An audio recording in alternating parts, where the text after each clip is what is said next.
출애굽을 경험한 이스라엘 사람들이 하나님과 모세를 향해서 왜 원망을 하고 수군거렸겠습니까? 애굽의 노예 생활에서 구원을 경험했는데 홍해가 갈라지는 것을 경험을 했는데 이 사람들이 왜 광야에서 배가 고프다고 원망을 합니까? 기본적으로 신뢰하지 못하기 때문입니다. 다시 말하면 하나님께서 구원하신 것은 구원이고 지금 광야에서 하나님을 신뢰하느냐 하지 않느냐라는 것은 별개의 문제라는 거예요. 구원은 구원이고 신뢰와 또 다른 이 신뢰의 문제는 또 다른 차원의 문제라는 겁니다. 그러니 홍해가 갈라지는 기적을 경험했지만 하나님을 신뢰 못하는 겁니다. 바로 이런 이스라엘 백성들에게 하나님께서 주신 게 만나였죠. 왜 만나를 주시냐? 굶주린 배를 채우기 위해서 주시는 겁니다. 맞습니다. 그러나 만나를 주신 것은 단지 먹을 것을 주시는 차원이 아닙니다. 더 중요한 것은 하나님께서는 만나를 통해 이스라엘 사람들을 훈련시키기 원하셨어요. 출애굽기 16장에 보면 만나에 대한 지침이 나오죠. 각 사람이 매일같이 자신이 먹을 만큼만 거둘 수 있습니다. 내일은 나오기 싫으니까 왕창 거두어야지 소용이 없습니다. 보관해 놓으면 벌레가 생기고 냄새가 나서 먹지 못하게 됩니다. 그러니 광야에서 만나를 먹으려면 반드시 매일 나와야 하고 자신이 먹을 만큼만 거둘 수 있습니다. 왜 이런 규칙을 만들었을까? 앞서 말씀드린 것처럼 신뢰 훈련을 시키기 위한 겁니다. 신명기 8장 3절에 보면 모세가 이제 가나안 입성을 앞두고 있는 이스라엘 백성들에게 만나의 의미를 다시 한번 가르칩니다. 너를 낮추심을 줄이게 하시며 또 너도 알지 못하며 네 조상들도 알지 못하던 만나를 네게 먹이신 것은 사람이 떡으로만 사는 것이 아니요 여호와의 입에서 나오는 모든 말씀으로 사는 줄을 네가 알게 하려 하심이니라. 사람이 떡으로만 사는 것이 아니라 하나님의 말씀을 따라 살아야 함을 가르치시기 위해서 만나를 주셨다라는 겁니다. 이스라엘 사람들은 400여 년 동안에 이집트의 그 종살이를 하는 동안에 자유인의 어떤 모습이 아니라 종살이하는 어떤 그 종의 신분의 삶이 너무나 많이 익숙해져 버렸습니다. 습관이 되었다라는 말이죠. 그러니 자유인이 되었지만 여전히 종의 신분에 얽매여 있는 것 같은 그런 삶의 습관들이 남아 있었습니다. 바로 그걸 벗겨내기 위하셔서 하나님께서는 만나로 훈련을 시키시는 겁니다. 너는 더 이상 애굽의 종이 아니다. 너는 더 이상 그렇게 다른 사람들에 의해서 끌려다니는 인생을 살 게 아니다. 너는 주체적인 자유인이다. 이걸 가르치는 게 만나의 정신이라는 거예요. 이걸 위해서 날마다 말씀을 읽고 공부하라라고 하신 것이죠. 예수님도 바로 그런 차원에서 오병이어의 기적을 보여주셨습니다. 어린아이의 떡과 물고기를 가지고 수천 명, 수만 명의 사람을 먹이셨습니다.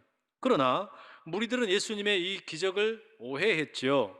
억지로 예수님을 임금 삼으려고 했습니다. 예수님은 그 자리를 피할 수밖에 없었습니다. 다시 이 무리를 만났을 때 주님께서는 사람이 떡으로만 살 것이 아니라 하나님의 말씀으로 살아야 한다라는 신명기 8장의 말씀을 달리 표현하십니다. 지난주에 나누었던 말씀처럼 왜 더 큰 걸 기대하지 못하느냐, 이런 취지의 말씀을 하셨죠. 왜 그냥 배가 부르는 수준에 머물러 버리고 더 큰 수준을 기대하지 못하느냐? 그게 뭡니까? 예수님을 믿음으로 하나님과 더 깊은 사귐 속으로 들어가지 못하느냐? 하나님이 주시는 영생을 누리지 못하느냐라는 이야기를 하시는 겁니다. 유대인들이 바로 그걸 믿지를 못하는 거예요. 예수님이 하늘에서 내려온 떡이 되시고 이 떡을 먹는 자는 하나님이 주시는 영생을 누리게 된다라는 거, 이걸 믿지 못하는 겁니다. 그래서 예수님에 대해서 수군거리는 것이죠. 은혜는 은혜이고 신뢰는 또 다른 문제라는 겁니다. 그러니 떡을 먹고 물고기를 먹었지만 예수님을 하늘에서 내려온 떡으로 신뢰하지 못하는 겁니다. 자, 그렇다면 여러분, 이 유대인들이 예수님을 이렇게 신뢰하지 못하게 되는 근본적인 이유가 뭘까요? 이 사람들이 예수님을 신뢰하지 못하는 근본적인 이유, 그게 42절에서 우리가 근거를 찾을 수가 있습니다. 이르되 이는 요셉의 아들 예수가 아니냐? 그 부모를 우리가 아는데 자기가 지금 어찌하여 하늘에서 내려왔다 하느냐? 이 유대인들이 뭐라고 이야기해요? 이 예수가 누구인지 우리가 너무나 잘 안다라고 말하는 겁니다. 저가 요셉의 아들인데 어떻게 스스로를 가리켜 하늘에서 내려온 떡이라고 말할 수 있느냐? 우리가 잘 안다. 다시 말하면 무슨 말이겠습니까? 예수님을 신뢰하지 못한 이유는 짧은 지식이란 이야기예요. 이 사람들은 외부인이 아니라 내부자입니다. 예수님에 대해서 잘 아는 사람들이에요. 예수님의 직업을 알고, 예수님의 부모를 알고, 예수님의 집안을 알고, 예수님의 출신이 어딘지를 잘 안다라는 말입니다. 그래서 뭐라고 고백하는 겁니까? 내가 예수 잘 안다. 내가 예수가 누구인지 얼마든지 잘 안다. 이야기하는 것이죠. 게다가 이들은 성경에 대해서도 잘 안다고 자부합니다. 이들이 아는 하늘에서 내려온 떡은 출애굽 시대에 있었던 만나입니다. 모세를 통해서 하나님께서 조상들에게 주신 만나, 그게 하늘에서 내려온 떡이지 예수가 아니다고 생각을 하는 겁니다. 자, 그렇다면 이 유대인들의 문제가 뭐라는 걸 알 수 있습니까? 이들은 자신들이 가지고 있는 짧은 지식으로 예수님에 대해서 모든 걸 다 알고 있다고 쉽게 결론을 내린 것이죠. 자신들이 충분히 알고 있다고 착각을 하는 겁니다. 물론 많은 것을 알고 있는 건 사실입니다. 그러나 충분히 알고 있다고 말할 수도 없습니다. 다시 말하면 바로 그런 짧은 지식으로 예수님에 대해서 의심하고 있는 거예요. 예수님의 말에 대해서 의심하는 겁니다. 그런데 뭘 못한 거냐면 예수님의 말에 대해서는 의심했지만 정작 자기 자신이 알고 있는 지식에 대해서는 조금 더 의심하지를 못했습니다. 예수님의 말에 대해서는 의심하고 질문을 던졌지만 자신들 자신에 대해서는 질문하지 못했다는 이야기예요. 여러분, 바로 이런 짧은 지식이 참 무섭습니다. 남은 의심하는데, 남에 대해서는 질문을 하는데 자기 자신이 가지고 있는 지식에 대해서는 성찰하지를 못하는 겁니다. 이러면 절대로 건강한 신뢰 관계를 가질 수가 없어요. 절대로 사람을 믿지를 못한다는 이야기입니다. 물론 여러분, 의심한다라는 거, 질문한다라는 것은 한 사회가 발전하기 위해서 꼭 필요합니다. 특별히 공부하는 학생들에게 또 학문을 연구하는 학자들에게는 이게 반드시 필요한 훈련입니다. 저도 대학원에서 공부할 때, 유학 생활할 때 가장 먼저 제 스스로를 훈련시킨 게 뭐였냐면 이 질문이었어요. 왜 이런 일이 일어나게 되었나? 의심하는 거였습니다. 뭔가 주어진 결과를 그냥 있는 그대로 받아들이는 게 아니라 왜 이렇게 되었는지 질문하고 의심하는 일이 공부할 때는 반드시 필요합니다. 그래야 새로운 주장을 할 수 있고 논문을 쓸 수 있지 않겠습니까? 의심할지 모르고 질문할지 모르면 절대로 독창적인 논문이라는 것이 나올 수 없습니다. 이게 너무나 당연한 일입니다. 학문을 하는 학자들에게는 질문하고 의심하는 게 너무나 당연해요. 하지만 남의 글이나 업적에 대해서 의심하는 것만으로는 인류학자가 될 수 없습니다. 다른 사람에 대해서 의심하는 것만큼이나 다른 사람의 말이나 글에 대해서 질문하는 것만큼이나 필요한 게 뭐냐? 지금 내가 알고 있는 게 과연 제대로 알고 있는가? 자기 자신에 대해서 의심하는 게 필요합니다. 성찰한다는 말이에요. 무슨 말이냐면 과연 지금 나의 비판은 비판을 위한 비판인가? 질문할 수 있어야 되는 거예요. 혹시 나도 스스로 확신할 수 없는 것을 남에게 강요하는 것은 아닌가? 이런 자기 자신에게 질문을 할 수 있어야 비로소 제대로 된 신뢰, 제대로 된 무언가가 나올 수 있다는 말이죠. 그래야만 의심을 넘어선 신뢰의 관계로 들어가고 제대로 된 연구 업적이 나오는 겁니다. 아니, 그러지 않겠습니까? 남에 대해서 뭔가 의심스럽다는 이야기만 잔뜩 늘어놓고 결론이 없으면 어떻게 됩니까? 음모론만 남게 되는 거예요. 또 자기 자신에 대해서 성찰하지 못하게 되면 남을 의심하기만 하면 어떻게 되는 겁니까? 그릇된 목적으로 악용될 가능성이 상당히 높아집니다. 여러분, 이런 식의 의심은 절대로 건강한 신뢰관계를 만들 수가 없어요. 우리가 꼭 기억해야 합니다. 내 자신의 지식이 얼마나 짧고 제한적인 것인가 기억해야 한다는 말이에요. 내가 모르는 부분이 얼마든지 있을 수 있다라는 것을 겸허하게 인정할 수 있어야 한다라는 말입니다. 특히나 신앙생활에 있어서 이건 너무너무 중요합니다. 절대적이에요. 우리가 사도신경에서 고백하는 것처럼 우리는 천지를 창조하신 하나님을 믿는다고 이야기하고 전능하신 하나님을 믿는다고 이야기합니다. 그런데 전능하신 하나님을 믿는다는 나는 전능하지를 않아요. 천지를 창조하신 하나님을 믿는 나는 피조물에 불과하다는 이야기입니다. 그러니 어떻게 전능하신 하나님을 내가 다 알 수 있겠고 천지를 창조하신 하나님의 그 신비를 어찌 다 알 수 있겠습니까? 불가능한 일이에요. 그리스도의 몸된 교회는 어떻습니까? 이 교회 자체가 신비입니다. 수많은 사람들이 교회를 그냥 이리저리 비판하고 많은 욕을 합니다. 그러나 하나님께서 예수 그리스도의 피로 값주고 사신 이 교회야말로 신비 중에 신비입니다. 이 믿음의 공동체는 다른 말로 표현할 수가 없어서 사도 바울이 뭐라고 말합니까? 그리스도를 머리로 하는 그리스도의 몸된 지체들의 연합한 믿음의 공동체라고 말합니다. 그런데 사도 바울이 바로 그 교회 안에 있는 성도들을 향하여 편지를 쓰면서 이런 이야기를 덧붙입니다. 자신은 수많은 신비 체험을 했고 자신은 수많은 성경에 대한 내용들을 다 알고 있지만 그럼에도 뭐라고 이야기하냐? 고린도전서 13장 12절 이렇게 고백했죠. 우리가 지금은 거울로 보는 것 같이 희미하나 그때는 얼굴과 얼굴을 대하여 볼 것이요 지금은 내가 부분적으로 아나 그때는 주께서 나를 아신 것 같이 내가 온전히 알리라. 제가 장례식 때마다 꼭 한 번은 들려드리는 말씀입니다. 우리는 지금 겨우 조금 알 뿐입니다. 하나님에 대해서, 그리스도의 몸된 교회에 대해서, 성도의 운명에 대해서 우리는 아주 조금 알 뿐이라는 겁니다. 거울을 보는 것처럼 희미합니다. 하지만 우리 주 예수 그리스도께서 다시 오시는 날 우리는 부활의 몸을 덧입어 비로소 온전히 알게 될 것이다. 지금 다 알지 못하는 거 그때는 얼굴과 얼굴을 대하여 보는 것처럼 확실하게 알게 될 것이다. 이게 여러분 다른 누가 아니라 사도 바울의 고백이에요. 사도 바울이 그렇게 고백하고 있다는 거 뭘 말하는 거겠습니까?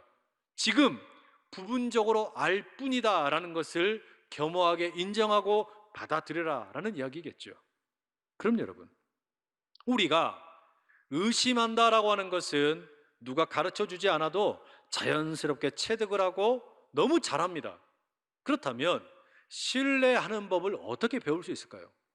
내가 신뢰하는 것을, 신뢰라고 하는 것을 어떻게 훈련할 수 있겠느냐라는 말입니다. 여기에 대해서 예수님께서 45절에 말씀하십니다. 선지자의 글에 그들이 다 하나님의 가르치심을 받으리라 기록되었은즉 아버지께 듣고 배운 사람마다 내게로 오르니라. 이 말씀은 예수님에 대해서 수군거리고 불평하고 뒷담화하고 있는 유대인들에게 우리 주님께서 하신 말씀입니다. 간략히 요약하면 이런 겁니다. 인생을 그렇게 쓸데없는 의심과 음모론과 불필요한 논쟁으로 허비하지 말고 말씀을 가까이 하는 인생이 되어라 라는 말씀이에요.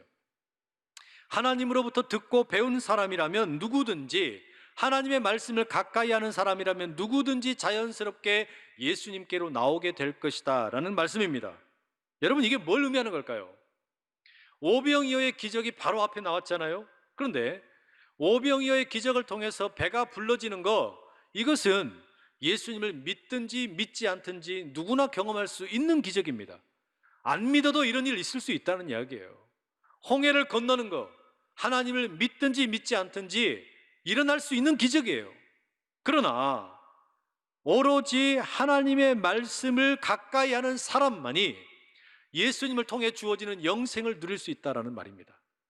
내 배가 부른 경험, 내가 육체의 만족을 경험하는 것은 믿든 믿지 않든 경험할 수 있어요. 그러나 하나님의 신비 속에 들어가는 거, 하나님과의 깊은 사귐 속으로 들어가는 거, 예수님을 통해 주어지는 영생을 누리는 거, 이것은 아무나 할 수 있는 일이 아니라는 이야기입니다. 오로지 하나님의 말씀을 가까이 하는 사람, 하나님의 말씀 앞에 머무르려고 하는 사람, 그에게만 이 신비가 열린다라는 말입니다. 여러분, 정말로 그렇습니다. 우리가 그래요. 출애굽 시대에 만나를 먹는 거, 이스라엘 백성들처럼 먹을 수 있습니다. 오병이어를 경험했던 이스라엘 백성들처럼 우리도 그런 기적 경험할 수 있어요. 믿지 않아도 그런 일 일어날 수 있습니다. 그러나 하나님의 신비 속에 들어가려면 말씀을 가까이 하는 복이 임할 수 있기를 축복합니다. 영생의 문제 가운데 답을 얻기 원한다면 하나님의 말씀을 진정으로 가까이 해야만 한다라는 말이에요. 말씀을 가까이 하는 사람만 우리 주님의 신뢰하는 관계로 들어갈 수 있고 하나님과의 깊은 사귐 속으로 들어갈 수 있다는 말이에요. 근데 현실은 어떻습니까? 우리가 성경도 많이 읽는 것 같고 또 설교도 그렇게 많이 듣는 것 같고 성경 공부도 많이 하는데 정작 우리가 진정으로 이 성경을 읽고 있는가 돌아볼 필요가 있어요. 예수님이 49절과 50절에 이런 말씀하세요. 너희 조상들은 광야에서 만나를 먹었어도 죽었거니와 이는 하늘에서 내려오는 떡이니 사람으로 하여금 먹고 죽지 아니하게 하는 것이니라. 이 생명의 말씀이시고 생명의 떡이신 예수님을 가까이 하는 사람이 영원히 살게 된다는 이야기입니다.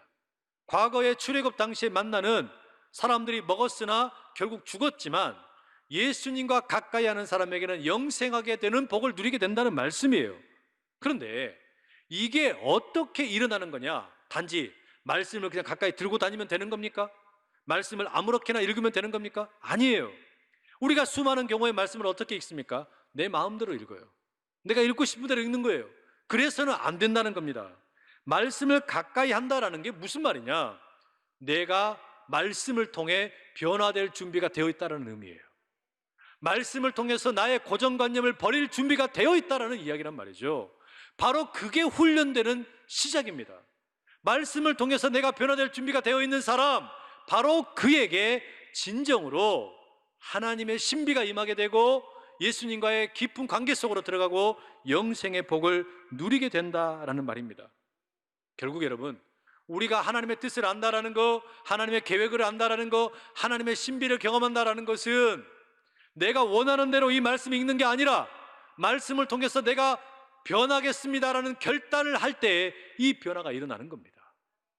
지난 주간에 새벽 묵상 말씀이 시편이었어요. 그 중에 147편의 말씀이 기억에 남습니다. 시편 147편 15절에 이런 말씀이 나오더라고요. 그의 명령을 땅에 보내시니 그의 말씀이 속히 달리는도다. 말씀이 속히 달리는도다. 말씀이 재빠르게 달린다는 겁니다. 이 세상 곳곳을 말씀이 달리고 있습니다. 말씀이 우리에게 날마다 찾아온다라는 거예요. 하나님의 말씀이 날마다 우리에게 찾아오셔서 문을 두드리고 계시는데 정작 중요한 건 뭡니까? 내가 변화될 준비가 되어 있지 않으면 이 말씀이 우리 안에 능력이 되지를 못하는 겁니다. 이 말씀이 우리에게 찾아와서 우리를 변화시키는 능력이 되면 하나님과의 깊은 사귐과 영생의 관계로 들어가는데 우리가 이 말씀을 그냥 닫아놓고 있으면 아무리 많이 읽는들 변화가 일어나지 못한다는 말이죠. 그러니 여러분, 감히 부탁드립니다. 하나님의 말씀이 우리에게 찾아올 때 주님, 내가 이 말씀을 통하여 변화되겠나이다 결단하고 나가는 우리가 될 수 있기를 축복합니다. 며칠 전에 아내가 저에게 참 행복한 이야기를 하나 들려줬어요. 초등학교 6학년 아들이 편의점에서 엄마에게 전화를 했답니다. 밀키스가 2+1이래요. 그 2개를 사면 하나 더 준다는 거 아닙니까? 그래서 집에 사서 갈까 물었답니다. 그러라고 했대요.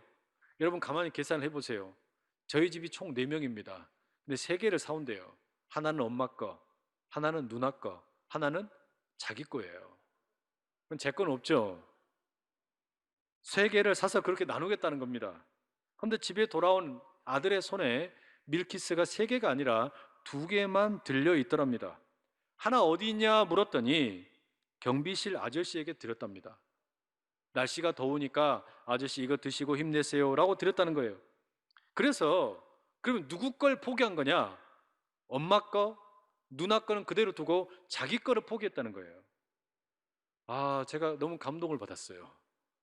내 것도 없었지만 자기 것을 포기하고 경비원 아저씨에게 그렇게 대접을 했다는 게 너무 귀했어요. 제 아들이 음료수 하나를 그렇게 나누었다는 이야기를 들었을 때 저는 음료수 100박스 사주고 싶었어요. 그게 아빠 마음입니다.